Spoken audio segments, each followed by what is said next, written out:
오늘은 거룩하고 복된 주님의 날입니다. 다 같이 자리에서 일어나셔서 살아계신 하나님께 예배드리겠습니다.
나의 반석이시요 나의 구속자이신 여호와여, 내 입의 말과 마음의 묵상이 주님 앞에 연락되기를 원하나이다. 아멘.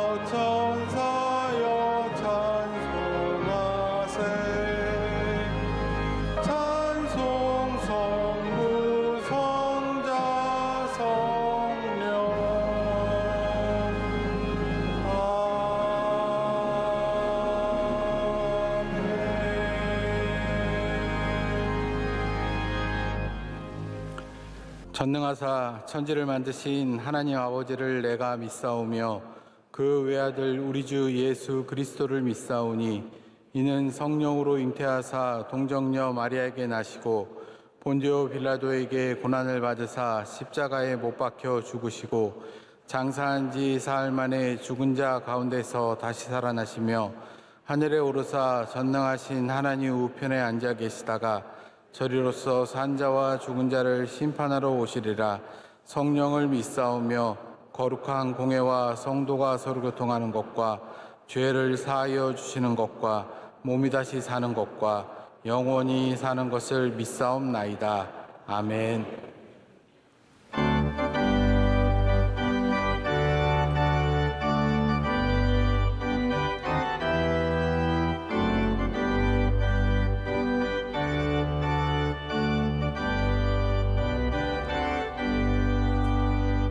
찬송하는 소리 있어 사랑 기뻐하도다. 그 하늘 아버지의 이름 거룩하도다. 세상 사람 찬양하자. 거룩하신 하나님께 할렐루야 할렐루야.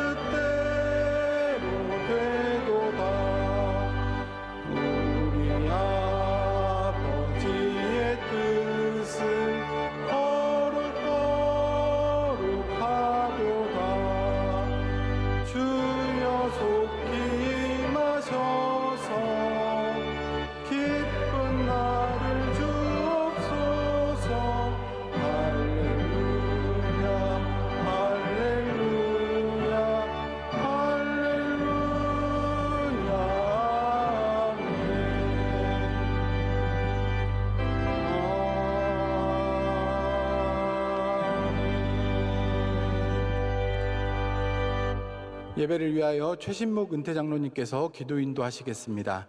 사랑과 은혜가 충만하신 하나님 아버지, 지난 한 주간도 주님께서 인도해 주셔서 은혜 가운데 지켜주시고 오늘 거룩한 주일 주님의 몸된 교회에서 예배드릴 수 있도록 인도해 주심을 감사합니다. 그동안 주님의 뜻대로 살지 못하고 영육이 약하여 알고도 지은 죄 부지 중에 지은 죄를 자복하오니 용서하여 주시고 주님의 보혈로 깨끗하게 하여 주옵소서. 이제 결실이 계절이 돌아왔습니다. 저희들도 금년 한 해 모든 삶의 현장에서 주님이 보시기에 합당한 하나의 좋은 열매를 맺는 계절이 되도록 성령께서 함께하여 주시옵소서.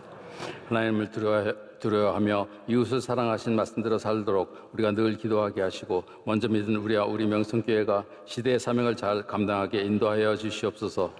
그런 성도의 삶을 살기 위하여 우선 우리를 주님 앞에서 겸손하게 하시며 모든 삶에서 사랑의 실천이 있도록 인도해 주시옵소서. 의로우시며 자비의 하나님, 지금 우리나라는 각 분야의 대다수의 지도자들과 상당수의 국민들이 지극히 오만하고 이웃을 사랑하기보다는 자신의 이익을 위하여 그리고 권력과 금력, 명예를 얻기 위하여 모든 지식과 철학을 오용하고 거짓과 위선을 아무 거리낌 없이 자행함으로써 정의도 없고 옳고 그름의 판단도 없이 서로를 비방하고 극렬한 싸움으로 국론 여러 갈래로 나눠져 있으며 국방과 경제는 물론 사회 안전도 크게 위협받고 있으며 자중질환으로 나라가 흔들려 쓰러질 지경으로 치닫고 있습니다. 전 세계 150여 개 나라에서 가장 가난하고 무지했던 나라가 주님의 은혜로 복음이 전해지고 믿음의 선진들이 기도와 근건 절약을 실천하여 전 세계의 부러움을 사며 한강의 기적을 일으키고 세계 10대 강국으로 성장한 때가 얼마 지나지 않았지만 벌써 자만하여 방탕과 음란, 마약과 술 취함으로 일하지 않고 스스로가 가장 훌륭한 사람으로 착각하고 모든 사람들이 SNS를 통해서 매스미디어를 통해서 남을 비방해야 식자로 인정받는 줄 아는 어리석은 사람들이 되어가고 있습니다. 그런데 더욱 놀라운 것은 저 자신이 이런 교만하고 어리석은 삶을 살고 있는 것이 아닌가 하는 생각이 들어 반성하는 기도를 할 수밖에 없다는 것입니다. 하나님 아버지, 우리를 불쌍하게 여기시고 이제 우리 민족이 지난 세기 중후반까지도 어려웠던 때를 상기하고 겸손하게 하옵시고 근검절약하게 하시며 이웃을 사랑하고 다양성은 있으되 올바른 생각과 행동을 하도록 인도해 주시옵소서. 그리고 그 올바름의 기준이 주님의 말씀이 되게 하여 주시옵소서. 이를 위하여 먼저 믿은 우리 명성교회가 열심히 기도하고 복음 전하는 일에 최선을 다하게 인도해 주시옵소서. 우리의 믿음을 늘 올바른 방향으로 가도록 인도하시는 원로 목사님과 담임 목사님 성령 충만함을 주시고 국내와 해외의 모든 사역과 선교에 큰 결실을 맺게 해주시고 우리 명성교인들이 기도원 전사들 같이 강한 믿음의 소유자며 실천자가 되도록 인도하여 주시옵소서. 이달 말에 있을 추수감사절 행사를 통해서 주님에 대한 무한 감사의 절기가 되도록 인도하여 주시옵소서. 오늘 담임 목사님의 설교를 통해서 우리가 하나님의 음성을 듣도록 은혜 내려 주시옵고 해외 선교 사역을 하고 계시는 원로 목사님도 강건한 하나님을 주시며 이번 주말에 돌아오실 때까지 지켜 주시옵소서. 예수님의 이름으로 기도드립니다. 아멘.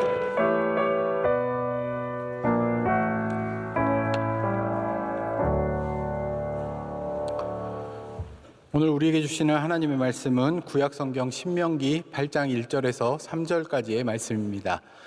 구약성경 274면에 있는 신명기 8장 1절에서 3절까지의 말씀을 홍석현 집사님과 구미성 집사님께서 봉독해 주시겠습니다. 내가 오늘 명하는 모든 명령을 너희는 지켜 행하라. 그리하면 너희가 살고 번성하고 여호와께서 너희의 조상들에게 맹세하신 땅에 들어가서 그것을 차지하리라. 내 하나님 여호와께서 이 40년 동안에 내게 광야길을 걷게 하신 것을 기억하라. 이는 너를 낮추시며 너를 시험하사 내 마음이 어떠한지 그 명령을 지키는지 지키지 않는지 알려 하심이라. 너를 낮추시며 너를 줄이게 하시며 또 너도 알지 못하며 내 조상들도 알지 못하던 만나를 내게 먹이신 것은 사람이 떡으로만 사는 것이 아니요 여호와의 입에서 나오는 모든 말씀으로 사는 줄을 내가 알게 하려 하심이니라. 아멘.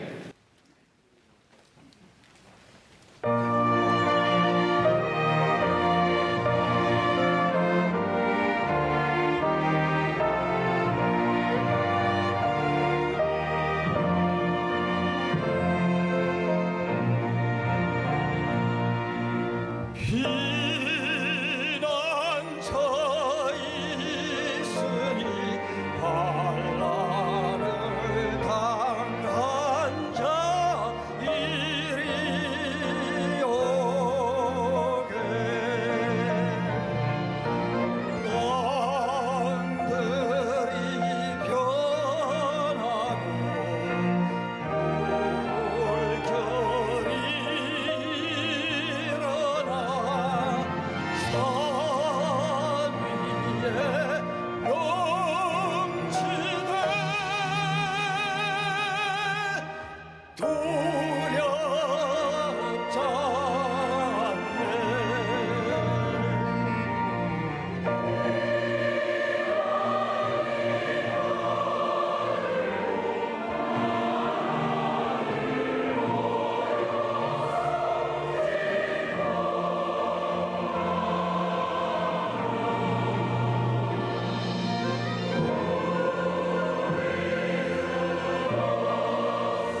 이제 말씀으로 은혜 받는 시간입니다. 담임 목사님께서 공간 두 번째, 사람을 길러내는 공간이라는 지하의 말씀을 전해주실 때 큰 은혜의 시간 될 줄 믿습니다.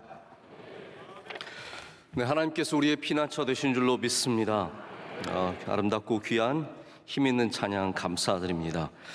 우리 공간에 대한 말씀을 계속해서 나누겠습니다. 제가 공간이 중요하다는 것을 제가 굳이 강조하지 않아도 여러분께서 다 알고 있는 사실입니다. 그럼 왜 공간이 중요하겠습니까?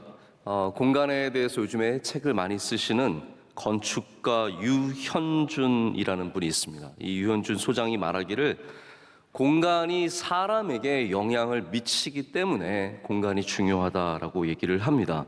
그래서 모든 공간은 공간의 기능만을 할 것만이 아니라 그 기능을 하면서 그 공간에 들어오는 사람들에게 자연스럽게 영향을 미칩니다. 그렇기 때문에 공간이 중요해지는 것이죠. 오늘 공간에 대한 두 번째 말씀을 전하는데요. 오늘 주제는 공간이 갖고 있는 길러내는 힘입니다. 공간이 갖고 있는 길러내는 힘입니다. 공간은 다양한 힘을 갖고 있습니다. 오늘 이 예배당에 들어오시면서 여러분 어떠한 마음이 드셨습니까? 어떤 분들은 교회 안에 들어오기만 해도 마음이 평안해지고 또 기쁨이 있고 감사가 회복되는 그런 분들도 있습니다. 또 우리가 스트레스를 받는 공간들도 있습니다. 거기만 가면 머리가 아프고 힘들고 마음이 복잡한 그러한 공간들도 있습니다. 그래서 어떤 곳에서는 쉼을 얻고 어떤 곳에서는 오히려 마음이 힘들어집니다. 이것은 다 공간이 갖고 있는 힘이 있기 때문입니다. 성도들은 이 하나님이 주시는 공간들, 우리 삶의 다양한 공간 속에서 하나님이 주시는 은혜를 누릴 수 있는 지혜를 가져야 합니다. 특별히 나를 길러내는, 나에게 복이 되는, 나에게 평안과 힘을 주는 공간들을 잘 확보해야 되고, 또 반대로 말하자면 나에게 좀 스트레스를 주고 괴로움을 주고 어려움을 주고 또 때론 나를 죄로 인도하는 그런 공간들은 저희가 조심할 줄 아는 지혜가 있어야 합니다. 공간이 사람을 길러낸다고 말씀을 드렸습니다. 오늘 우리가 말씀 가운데 만난 공간, 이 광야는 하나님께서 하나님의 백성을 길러내기 위해서 지나가게 하신 이 대표적인 훈련의 공간입니다. 광야는 목적이 된 적이 별로 없습니다. 광야는 하나님께 목적이 아니라 항상 중간에 우리에게 주신 단계이며 과정입니다. 오늘 말씀에는 광야를 지나가게 하신 이 모든 시간에 하나님의 뜻과 목적이 있었다라는 것을 우리에게 알려주고 있습니다. 첫째 목적은 2절에 나오듯이 하나님의 말씀을 순종하는 목적입니다. 이 광야는 하나님의 말씀을 순종하게 하는 목적을 갖고 있었고, 두 번째는 3절의 내용에 나오듯이 하나님의 말씀을, 그 능력을 보고 경험하며 말씀을 신뢰하게 하는 훈련이었습니다. 첫 번째 훈련이 순종이라면 두 번째 훈련은 신뢰의 훈련이었습니다. 하나님께서는 이 훈련을 40년 동안 이스라엘 백성에게 주셨고, 또 이스라엘 백성이 하나님의 백성이 되기 위해서 이 과정을 지나가게 됩니다. 자, 하나님의 백성이라고 하는 이 우리에게 주신 자격은 베드로에서 전서에 나오듯이 우리 모두는 하나님의 백성이고 왕같은 제사장이고 주님께 부름받은 사람들인데, 이 백성이라는 것은 태생적으로 준 시민권은 아닙니다. 미국 시민권, 여러분께서 잘 아시다시피 미국령 어디에서 태어나도 자동적으로 시민권이 주어집니다. 부모가 한국 사람, 일본 사람, 중국 사람, 어느 나라 사람이어도 그 땅에서만 태어나면 자동적으로 주어지죠. 근데 하나님의 백성이 된다는 것은 절대로 자동적으로 주어지는 혈통적인 문제 혹은 장소의 문제만은 아닙니다. 하나님의 말씀대로 살아가는 사람이 하나님의 백성이 되는 것이죠. 하나님의 말씀대로 살아가는 사람. 근데 그것이 바로 훈련을 통해서, 이 광야의 훈련을 통해서 우리에게 주어진다라는 것입니다. 여러분, 하나님의 말씀대로 어떻게 살아가십니까? 이게 다 광야라는 어려움과 환난과 우리 없음의 훈련들, 이런 훈련들을 통해서 하나님을 믿게 되고 신뢰하게 되고 순종하게 된다라는 말이죠. 지금까지 애굽에서 노예로 살았던 이 사람들이 하나님의 백성이 되는 훈련을 이 광야에서 갖게 됩니다. 하나님께서 광야를 계속 그렇게 사용하셨습니다. 다윗이 광야에서 왕으로 길러졌습니다. 그가 또 나중에 이제 왕의 자리에 오래 앉아 있으니까 저는 그 생각을 해본 적이 있거든요. 압살롬에게 반역을 받아서 쫓겨갈 때 다윗이 또 어디로 갑니까? 또 광야로 가거든요. 유대 광야로 내려가서 거기서 피해 있다가 다시 올라오게 되는데 하나님께서 다시 광야로 다윗을 보내주셔서 새롭게 깨워주시고 다시 예루살렘으로 불러주셔서 왕위를 무사히 마치게 합니다. 그래서 이 모든 것 가운데 우리가 광야가 훈련의 장소임을 다시 한번 성경을 통해서 확인해 보게 됩니다. 아까 말씀드렸던 유현준 소장이 쓴 2018년도에 쓴 어디서 살 것인가라는 제목의 책이 있습니다. 제가 그때 나왔을 때 마침 한번 읽었었는데요. 제가 굉장히 공감도 하고 또 많이 생각해 보게 되는 것들도 있었습니다. 이 유현준 소장이 그 책의 첫 부분에서 무슨 얘기를 많이 하냐면 우리 대한민국의 공간들이 너무 전형적인 공간들이 많다는 거예요. 특별히 이 학교의 문제를 지적을 합니다.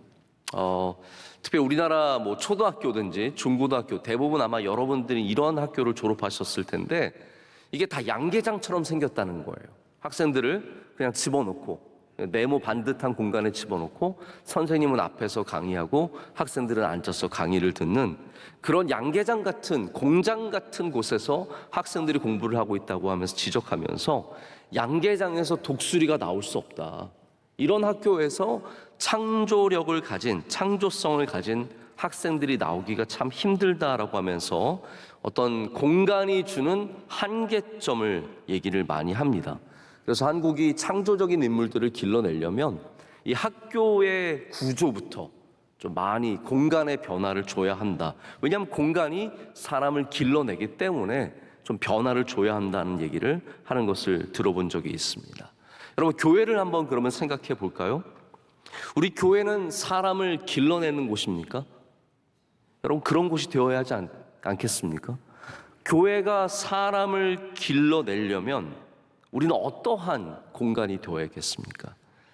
우리 명성교회가 하나님의 백성을 길러내는 공간이 되려면 그것이 우리에게 주신 분명한 사명인데 어떻게 그 일을 감당할 수 있겠습니까? 저는 바라기는 우리 명성교회가 광야같이 하나님의 말씀이 살아있고 할렐루야 역사하고 능력을 보여주고 이 말씀에 순종하고 신뢰하며 따르는 백성들을 길러내는 그런 좋은 공간이 되어야 할 줄로 믿습니다.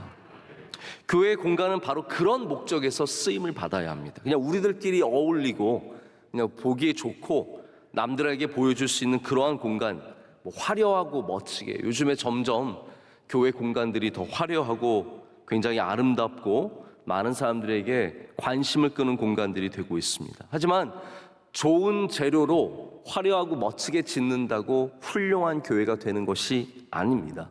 교회의 공간은 전적으로 하나님의 백성을 길러내야 좋은 공간이 될 수 있다는 것이죠. 어떻게 생겼느냐의 문제가 아니라 공간의 역할에 더 중요한 문제가 담겨져 있습니다. 하나님의 백성들이 여기에서 구름기둥과 불기둥을 경험해야 합니다. 여기서 하나님의 말씀을 받아야 합니다. 여기에서 반석에서 물이 터져 나오는 것을 경험해야 합니다. 여기서 만나와 메추라기를 맛보아야 합니다. 그것이 바로 오늘 본문이 말씀하고 있는 광야의 목적입니다. 공간의 의미입니다. 첫 번째로 여러분께 단순함의 공간이 하나님의 백성을 길러낸다는 부분을 좀 말씀을 드리고자 합니다. 광야는 모든 화려하고 편리했던 것들을 뒤로 하고 완전히 빈 공간으로 나아가는 일입니다. 하나님께서 하나님의 백성을 기르실 때 화려한 곳이 아니라 아주 단순한 공간을 택하셨습니다. 모세를 한번 생각해 보십시오. 모세도 화려하게 살았던 적이 있습니다. 그가 궁궐에 머물면서 거의 40살까지 궁궐에서 살지 않았습니까?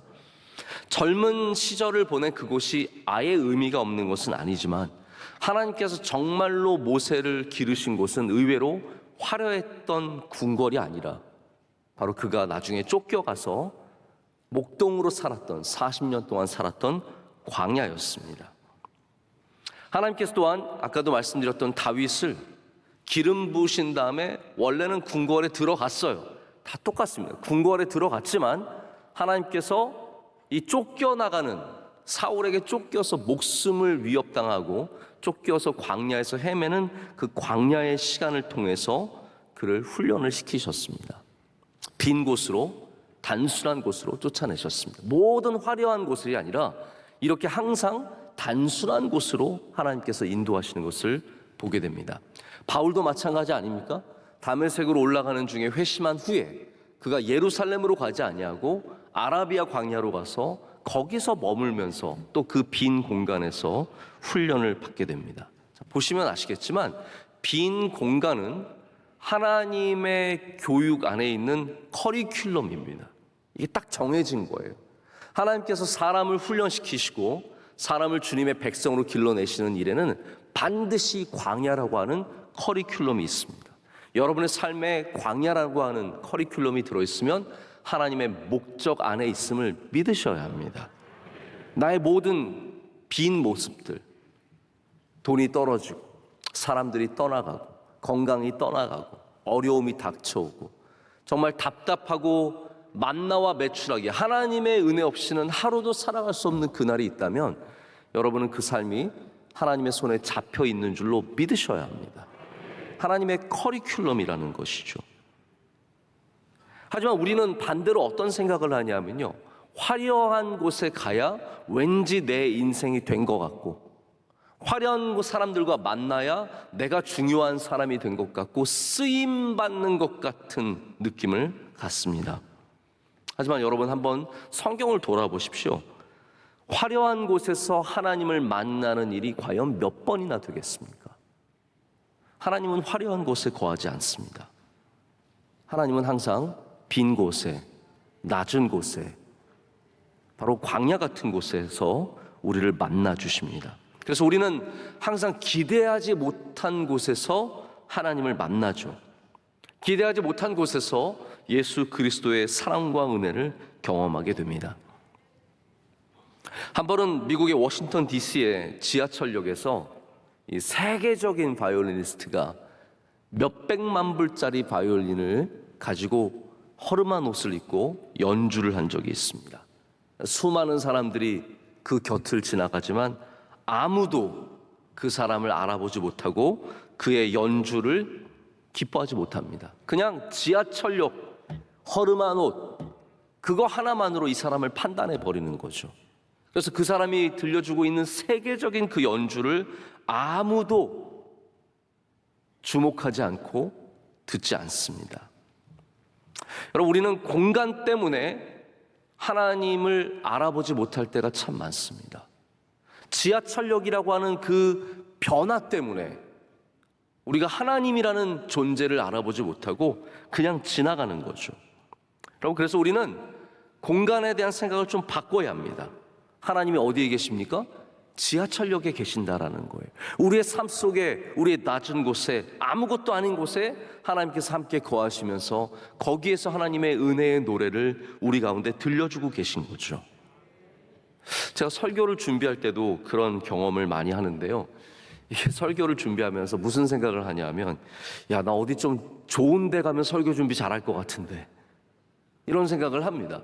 어디 좀 숲에 조용한 오두막 같은 데 가서 설교 준비하면 잘할 것 같은데, 조용한 강가의 벤치에 앉아서 어저께 또 날씨 얼마나 좋았습니까? 그런 날씨 좋은 날에는 어디 왠지 좀 좋은 곳에 가면 내가 설교를 더 잘 준비할 것 같은 생각을 갖게 되는 거죠. 근데 여러분, 하나님은 그런 곳에만 계신 것이 아니라 오늘 지금 바로 이 시간 여기 내 곁에 함께 하신다는 겁니다.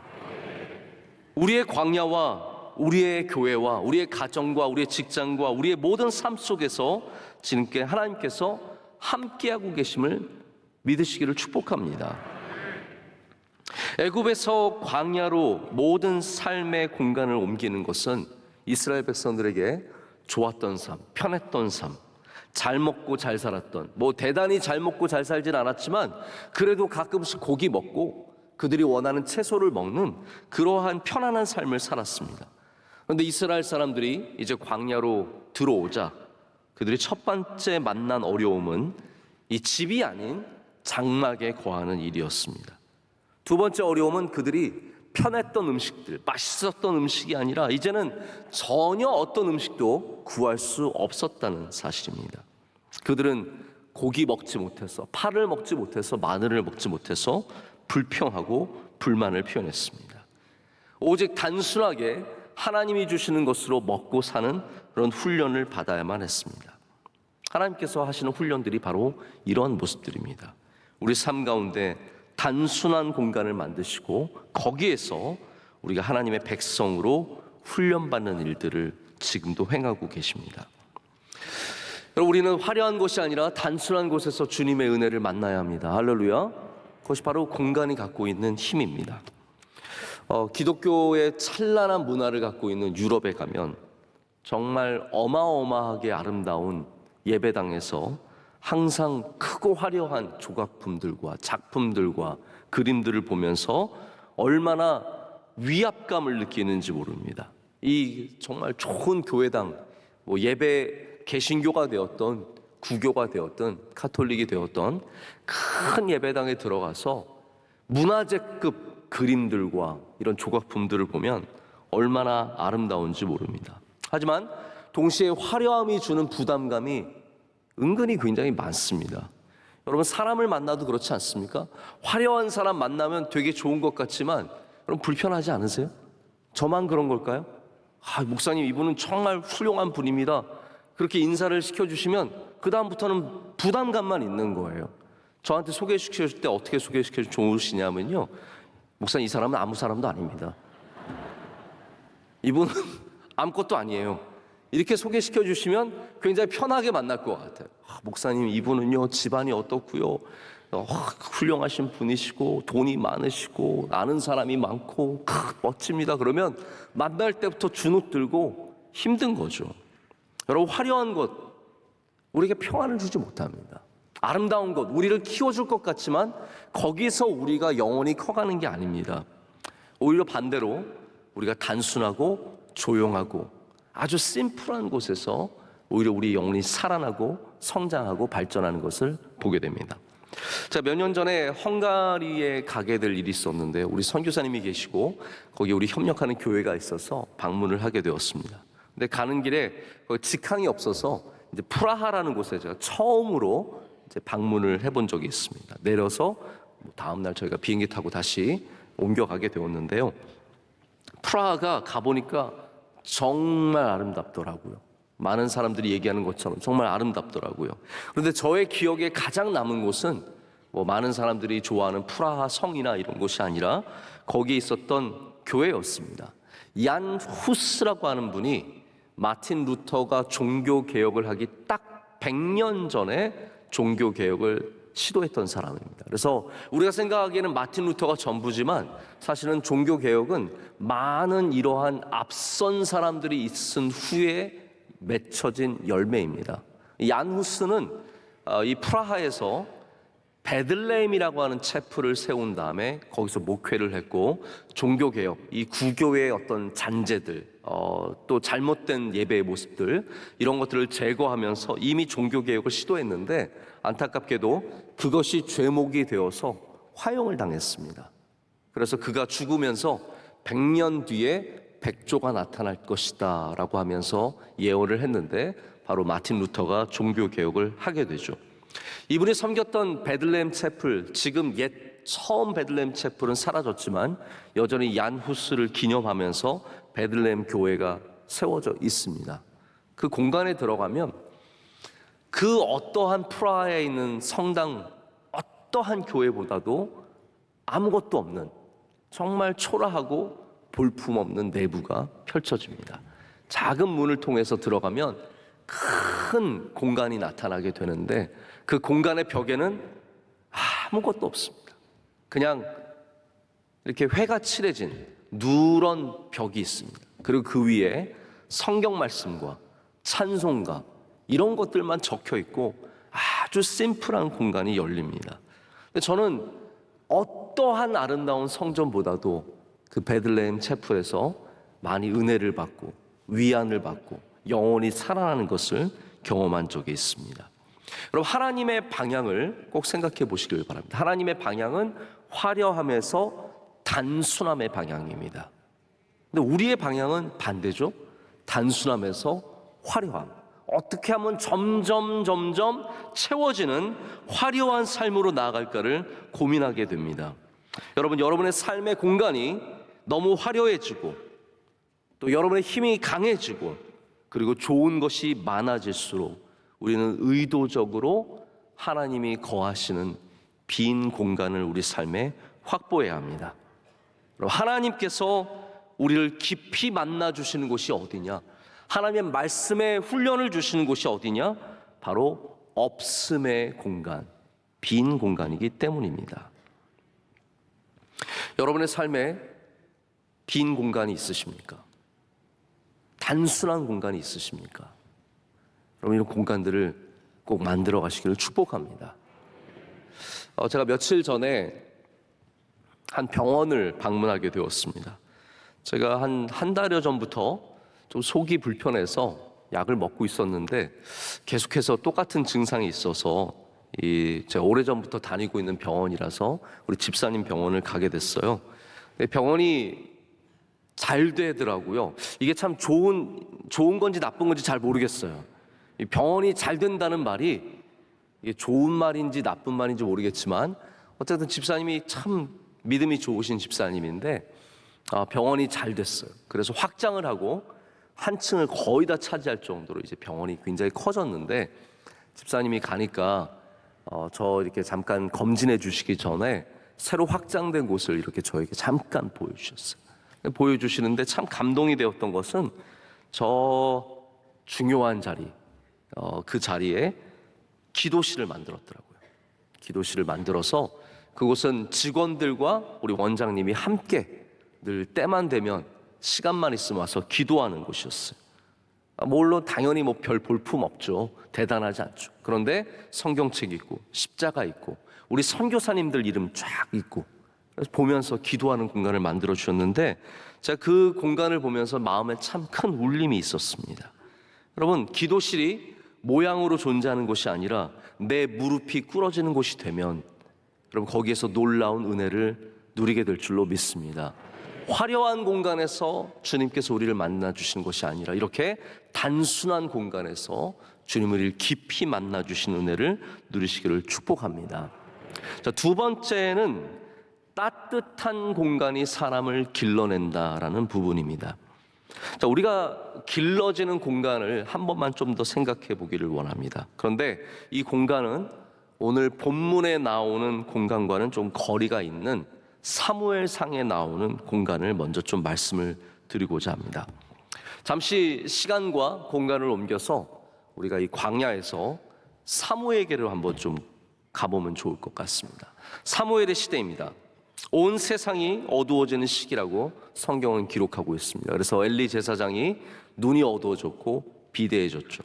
그때 하나님께서 하나님의 종 사무엘을 불러주셨습니다.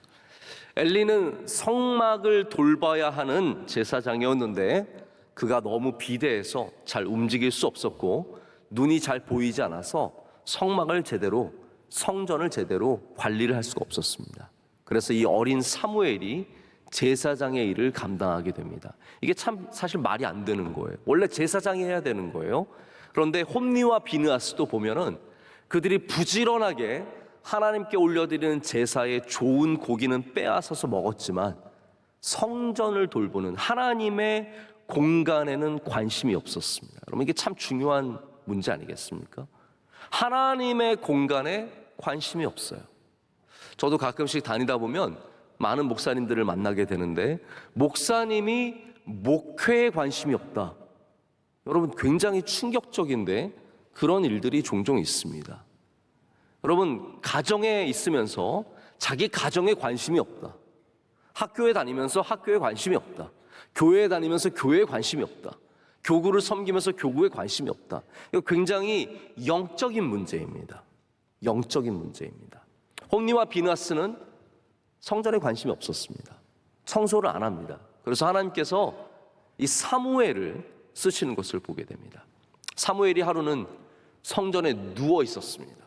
여호와의 전에 누워 있었습니다. 왜 누워 있었냐면요, 등잔불을 돌보기 위해서 누워 있었습니다. 방금 말씀드린 것처럼 등잔불은 원래 제사장이 늘 돌보는 거예요.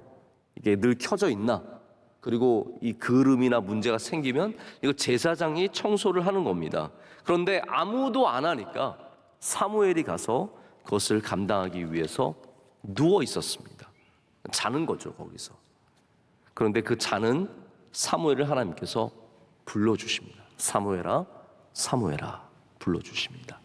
자, 이 전체적인 내용을 우리 신학자들은 뭐라고 부르냐면 인큐베이션 드림이라고 부릅니다. 이게 무슨 말이냐면 하나님의 품 안에서 꾸는 꿈, 부화몽이라고 부르게 됩니다.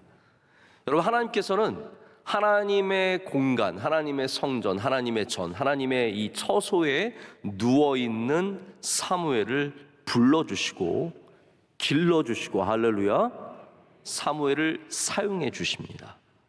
거룩한 공간들, 바로 광야가 되었던, 지금 우리의 예배당이 되었던, 여러분이 기도하시는 그 자리가 되었던, 하나님께서 그 자리에서 우리를 품어주시고 길러주신다는 말이에요. 본질적으로 하나님의 공간은 인큐베이션의 기능을 갖고 있습니다. 생명을 길러내는 기능을 갖고 있습니다. 여러분, 우리 교회가 좋은 교회가 되면 이곳에서 길러지는 사람이 많을 수밖에 없습니다. 찬양대가 좋은 찬양대가 되면 여기서 길러지는 사람들이 나온다라는 것이죠. 저희 명성교회가 다윗 아카데미를 세웠는데 목적이 무엇입니까? 그냥 똑똑한 학생들 모으는 것입니까? 아닙니다. 거기서 주님의 종들을 길러내는 거예요. 어떠한 공간이든지 거룩한 공간이 되면 거기서 사람들이 길러질 줄로 믿습니다. 여러분의 가정도 마찬가지입니다. 가정을 하나님께 올려드리면 하나님께서 그 가정에서 사람들을 길러주시는 거예요. 이게 바로 사무엘이 누렸던 은혜입니다. 한국 교회가 누렸던 은혜입니다. 한국 교회는 역사적으로 많은 좋은 인물들을, 일꾼들을 길러냈습니다. 수많은 지도자들이 교회를 통해서 길러졌습니다. 그래서 세상으로 흘러들어갔습니다. 좋은 어머니들과 아버지들, 훌륭한 정치인들과 경제인들과 법조인들과 사업가들과 과학자들과 스포츠인들과 음악인들이 교회를 통해서 성장했습니다. 여러분, 이게 얼마나 큰 은혜입니까? 이게 한국 교회가 누렸던 은혜입니다. 그런데 여러분, 요즘에는 사람들이 어디서 길러집니까? 사람들이 생각하기를 교회에서 큰다는 마음 아예 자체가 없습니다. 대부분의 사람들은 벤처 센터에 가서 길러지는 줄 알고요, 명문대에 가야 내가 길러진다고 생각을 하고, 공유 오피스, 세상의 어떠한 그런 곳으로 가서 길러진다라고 생각을 하게 됩니다. 교회가 기능을 잃어버렸습니다. 사람을 길러내는 기능을 너무 많이 잃어버렸습니다. 여러분, 우리는 다시 그 기능을 되찾아야 합니다. 여기가 바로 사무엘이 누워있는 곳같이 되어서 여기서 사람들이 길러지는 은혜를 누려야 한다는 것이죠. 제가 전에도 한번 이런 말씀 드린 적이 있는데요, 인큐베이터의 핵심적인 기능은 온도입니다. 온도. 저는 인큐베이터가 사실 대단한 어떠한 복잡한 기능을 갖고 있는 줄 알았어요. 저희 둘째가 인큐베이터에서 3달가량 있었기 때문에 제가 그걸 잘 알거든요. 많이 봤거든요. 항상 가서 보게 되면 인큐베이터가 대단한 기술처럼 보였는데, 알고 봤더니 인큐베이터가 굉장히 단순한 기능입니다. 한마디로 말하자면 우리가 계란을 온도를 유지해서 병아리게 되게 하는 것, 부화기라고 부르지 않습니까? 그게 인큐베이터예요. 단순한 겁니다. 온도만 적절하게 유지하면 아이들은 그 안에서 성장하게 되어 있다는 거죠. 핵심적인 것이 온도입니다. 일관적인 온도. 그리고 광야, 다시 광야로 한번 돌아와 볼까요? 우리는 광야가 늘 그냥 넓은 공간이기 때문에 펼쳐진 공간이라고 생각하지만, 사실 성경의 말씀을 보면 하나님께서 이스라엘을 품어주신 공간이 광야입니다. 똑같아요. 하나님께서 이스라엘을 뜨겁게 따뜻하게 품어주신 공간이 바로 광야라고 얘기합니다. 모세가 고별사를 전한 곳이 신명기 32장입니다. 여기서 모세가 뭐라고 광야에 대해서 얘기하냐면 10절부터 12절까지 제가 읽어드릴게요.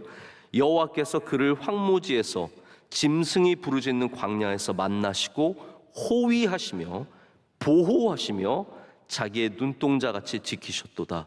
마치 독수리가 자기의 보금자리를 어지럽게 하며 자기의 새끼 위에 너풀거리며 그의 날개를 펴서 새끼를 받으며 그의 날개 위에 그것을 엎는 것 같이 여호와께서 홀로 그를 인도하셨고 그와 함께한 다른 신이 없었도다.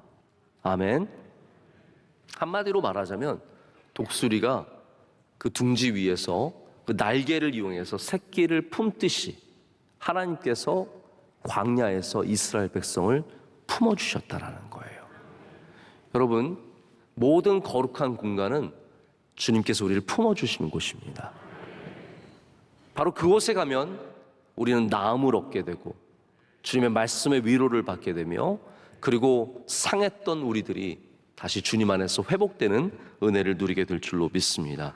광야는 하나님께서 이스라엘 백성을 따뜻하게 품어주신 곳입니다. 거기서 하나님의 백성으로 길러주셨습니다. 여러분, 우리가 해야 하는 일이 무엇입니까?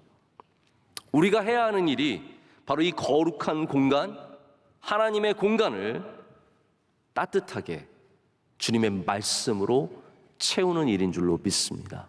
우리의 다음 세대가 여기서 사무엘처럼 성장하려면, 우리가 하나님의 백성으로 변화되기 위해서는 바로 이곳을, 우리의 삶의 자리를 끊임없이 주님의 말씀으로 채워야 할 줄로 믿습니다. 여러분, 교회가 언제 힘을 잃어버립니까? 교회가 기득권을 가지고 따뜻함 없이 정죄함만 갖게 되면, 차가워지면 교회는 힘을 잃어버리게 되어 있습니다. 여러분, 이것을 꼭 기억해 주시기를 부탁드립니다. 교회가 끊임없이 정죄하고 하나님의 백성들을 길러내는 것보다 그냥 여기 있는 기득권을 지키는 것으로 나가면 교회는 점점 차가운 곳으로 변화되게 되어 있고 거기서는 절대로 사람들이 길러질 수 없습니다. 여러분, 가정도 마찬가지 아닙니까? 따뜻한 가정에서 아이들이 길러집니다. 따뜻한 가정. 차가운 가정에서 사람들도 나와요. 가만히 생각해보세요. 차가운 가정, 엄마가 완전 몰아세워서 공부시키고 훈련시켜서 아들이 변호사 되고 의사 되었어요. 물론 그렇게 됩니다. 될 수 있습니다. 차가운 가정에서도 유명한 사람 나올 수 있어요. 근데 문제는 뭐냐면 좋은 사람을 만들어내는 것은 정말로 어렵습니다. 좋은 직업을 가진 사람을 될 수 있어도 차가운 가정에서 좋은 인격과 신앙을 가진 사람이 나오기가 정말로 어렵습니다. 여러분, 여러분의 가정이 따뜻한 곳 되시기를 축복합니다. 우리 명성교회가 따뜻한 교회가 되기를 원합니다. 그러려면 여러분, 우리는 여기에 오는 사람을, 광야 같은 이곳에 오는 사람을 주님의 말씀으로 품어줘야 합니다. 주님의 사랑과 은혜로 품어줘야 합니다. 그럴 때 여기에서 수많은 앞으로의 이스라엘의 백성들, 하나님의 백성들, 사무엘 같은 주의 종들이 나오게 될 줄로 믿습니다. 여러분이 사무엘이 또한 되어셔서 하나님의 전에 불이 꺼지지 않도록 지키는 일을 감당해야 합니다. 여기에 불이 꺼지지 않도록 기도하고 이곳을 밝힐 때 이곳이 따뜻한 곳이 되어서 수많은 사람들이 주님의 백성들로 길러질 줄로 믿습니다. 말씀을 맺겠습니다. 우리는 소멸하는 것과 번성하는 공간을 잘 분별해야 합니다. 모든 것이 다 좋은 것이 아닙니다. 어떤 곳은 우리를 살아나게 합니다. 할렐루야. 어떤 곳은 우리를 점점 죽여갑니다. 내가 거기서 기쁨을 누리고 즐거움을 누리고 친구들을 만나고 잘 살고 있는 것 같지만 점점 나의 영혼은 그곳에서 죽어갑니다. 반대로 광야는 힘들고 어렵고 비어서 답답하지만 그것이 우리를 살리는 공간이 됩니다. 인큐베이터의 역할을 감당하게 됩니다. 여러분, 바라기는 우리 명성교회가 여러분의 영혼이 살아나고 길러지고 수많은 앞으로의 사무엘이 나오는 영적인 인큐베이터가 되기를 소망합니다. 여러분, 날마다 주님께 나아가서 그 빈 공간에서 주님의 말씀의 은혜를 경험하는 여러분 되시기를 축복합니다. 기도하시겠습니다. 하나님 아버지, 감사합니다.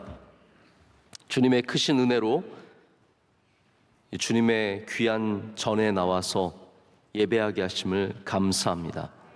하나님, 우리가 이곳을 사랑함은 여기가 화려해서가 아니라 주님께서 여기에 계시기 때문입니다. 하나님, 이곳에 주님을 만나기 위해 나온, 주님께 예배하기 나온 모든 주의 성도들을 기뻐 받아 주시옵고 하늘의 복과 하늘의 은혜로 채워 주시옵소서. 하나님, 따뜻하게 우리를 맞아 주시옵소서. 죽어가던 영혼들이 살아나게 하여 주시고, 하나님, 절망과 답답함 속에 머물던 자들이 주님을 만나 새 소망과 새 기쁨으로 나아가게 될 줄로 믿습니다. 우리 명성교회가 영원토록 하나님의 백성들을 길러내는 귀한 교회가 되게 하여 주시옵소서. 예수님의 이름으로 기도드립니다. 아멘. 찬송가 391장입니다.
하시겠습니다. 주 예수님 공주님 하실 때 나 일어나 맞이하리. 그 구원의 은총을 노래하리. 저 천국과 천사 내 마음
지금은 교회의 머리가 되시는 주 예수 그리스도의 크신 은혜와 하나님 우리 아버지의 극진한 사랑과 성령의 감동하시고 감화하시며 인도하시며 충만하심이 오늘 이 자리에 임석한 모든 성도들 머리 위에, 또한 명성재단 위에, 여행 선교여행 중에 계시는 원로 목사님 일행 위에 이제와 영원토록 함께 하시기를 간절히 축원하옵나이다.